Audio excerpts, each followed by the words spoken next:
होली का क्रम 13 तारीख को शायद होली जलेगी, 14 तारीख को गुरंडी रहती है, होली खिलाते हैं। होली में मोटे मोटे डूंड जलाए जाते हैं।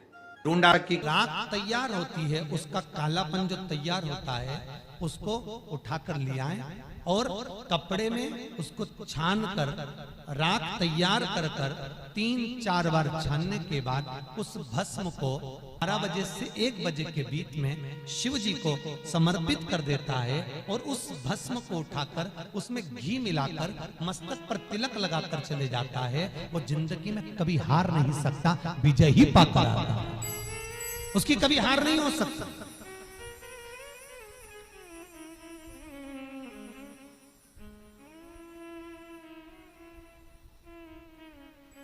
वो कभी हार नहीं सकता।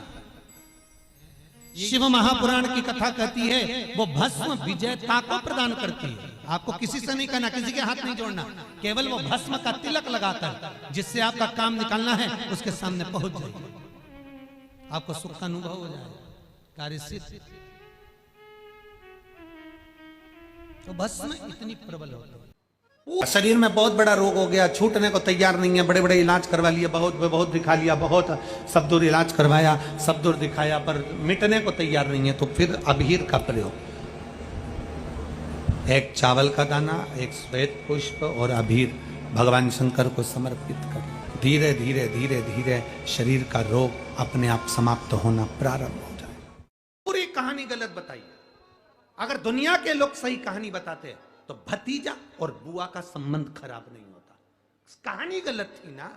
लोगों ने कहा, हिरण्यकशिपु ने अपनी बहन से कहा, बहन तू अपने भतीजे को गोदी में रखकर बैठ जा और चादर ओढ़कर बैठ जाना, तू बच जाएगी, तेरा भतीजा जल जाएगा। तो बुआ भतीजे को जलाने के लिए गोदी में लेकर बैठी। बोलो सही है कि गलत है? लोगों ने कहानी गलत बताई।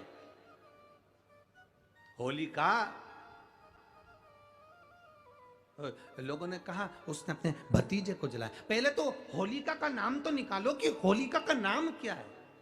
कथा वालों ने कह दिया हिरण्यकशिपु की बहन थी होलिका, वो अपने भतीजी प्रहलाद को गोदी में लेकर बैठ गई। वो प्रहलाद को हाथी के पांव के नीचे डाला, खोलते तेल में डाला, अग्नि में डाला, इसमें डाला, उसमें डाला, नहीं मरा। आखिरी में अपनी बहन से कहा होलिका, तो अपने भतीजे को गोदी में लेकर बैठ जा। पहले उस होलिका का असली नाम तो लाओ, जिस होलिका का नाम विष्णु पुराण में डूंडा लिखा है।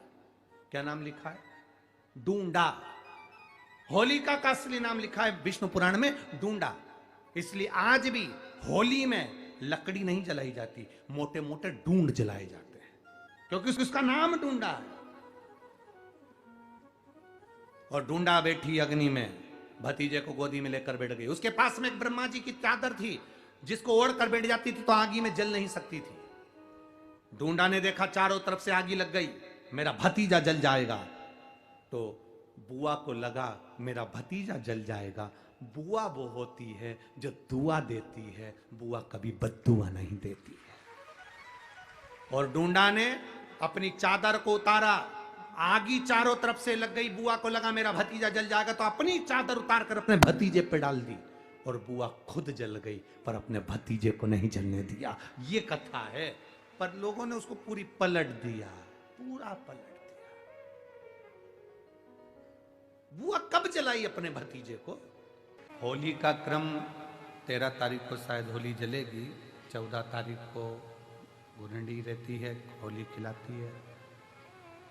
पिछले वर्ष थोड़ा सा होली का क्रम रहा, तो अब की बार सब जगह की होली में ना जाते हुए केवल एक होली, वो भी सीहोर की, वो 15 तारीख को महादेव की होली, मार्च को महादेव की होली। अपने शिवालयों में शंकर जी शिव मंदिर के अंदर चंदन का जल 1 लोटा अवश्य चढ़ाएं, महादेव की होली अवश्य मनाएं। होली आ रही है,